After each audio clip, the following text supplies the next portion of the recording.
Bonjour les amis, j'espère que vous allez bien. Vous commencez à me connaître si vous êtes habitué de cette série et donc vous avez deviné que derrière ce titre se cache encore quelque chose de bizarre. Oui, encore comme avec notre ami le chou, un petit moyen mnémotechnique. Je voudrais vous parler aujourd'hui d'un aliment qui, lui aussi, est extrêmement économique, peu onéreux et bourré de vertus pour votre santé. Je veux parler de la carotte.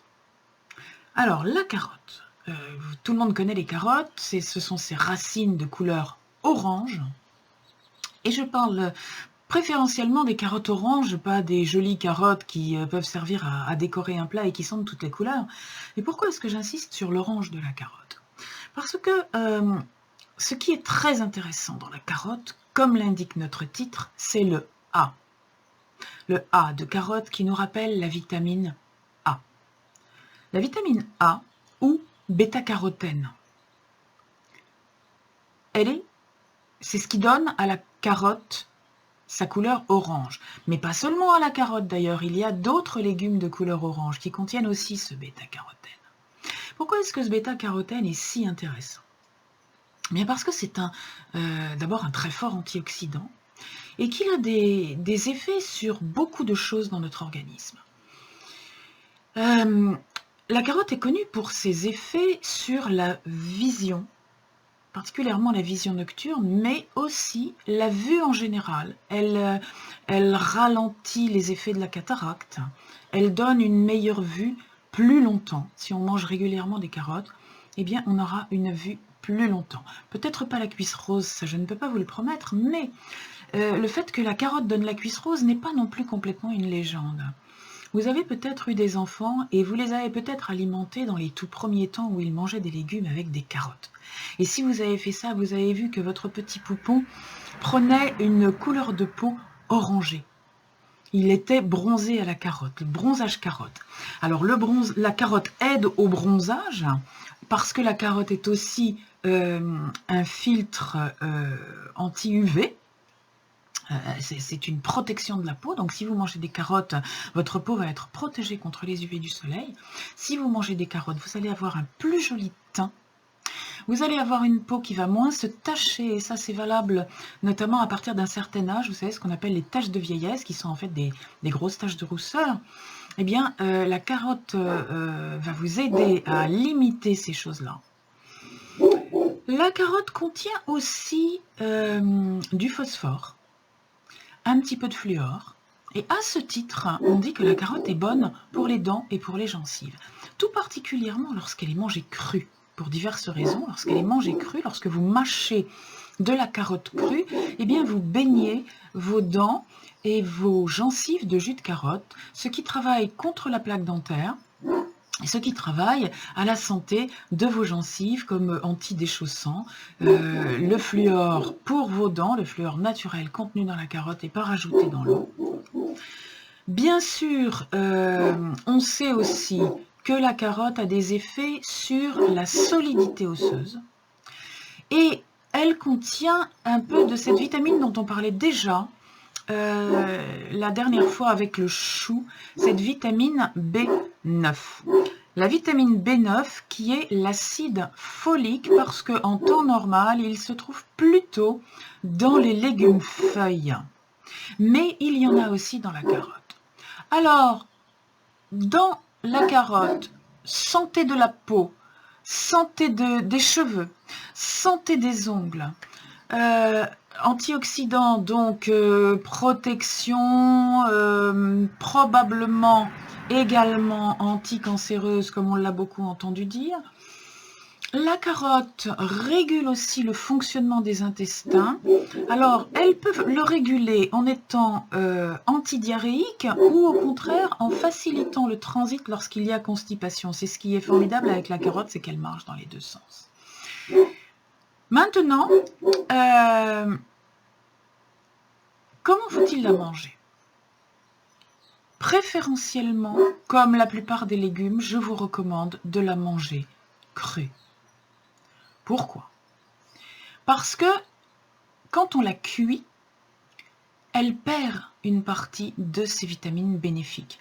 Je vous l'ai déjà dit et je vous le redirai, la plupart des vitamines sont hydrosolubles, c'est-à-dire qu'elles se diluent dans l'eau. Elles sont absorbées par l'eau. Et quand vous faites cuire des légumes, vous l'avez remarqué, eh bien, il y a l'humidité du légume, l'eau qui est contenue dans le légume part dans la casserole. Même si vous ne faites pas cuire le légume à l'eau, encore plus évidemment si vous faites cuire le légume dans l'eau.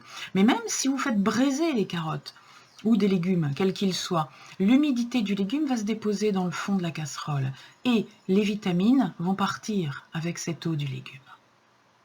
C'est le cas de la vitamine B9. En ce qui concerne la vitamine A, elle est liposoluble, c'est-à-dire qu'elle se dissout dans le gras. Alors ça va avoir deux implications, deux effets. Le premier effet, c'est que si vous êtes en régime extrêmement strict et que vous ne mangez pas du tout de gras, eh bien vous n'allez pas pouvoir assimiler la vitamine A des carottes que vous mangez. Tout simplement. Alors, il n'y a pas que les carottes, hein. On trouve aussi, aujourd'hui on parle de la carotte, mais on trouve de la vitamine A, comme dans comme toutes les vitamines dans le foie des animaux, dans le lait, dans les produits laitiers. Évidemment, il y a de la vitamine A, dans les œufs aussi.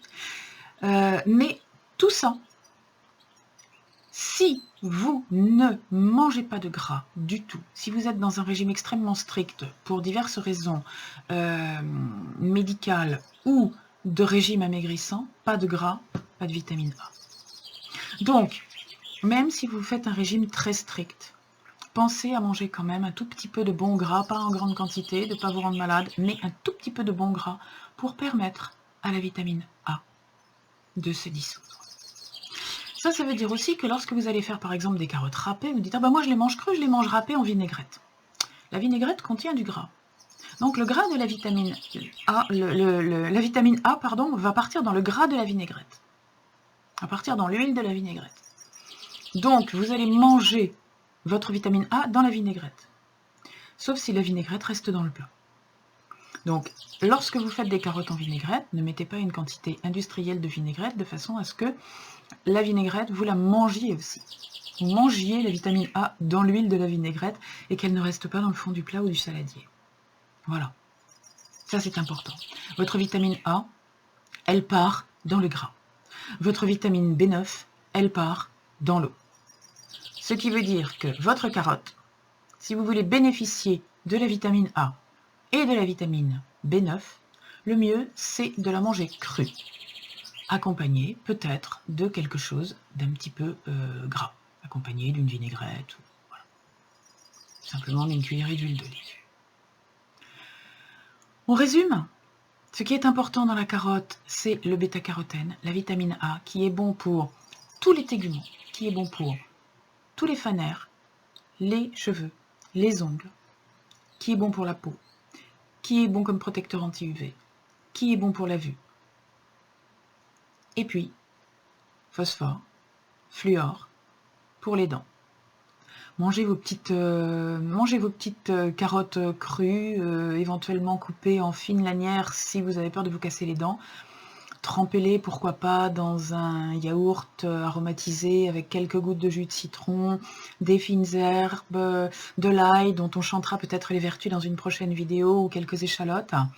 Une petite sauce qui contient suffisamment de gras, évidemment si votre yaourt n'est pas complètement écrémé.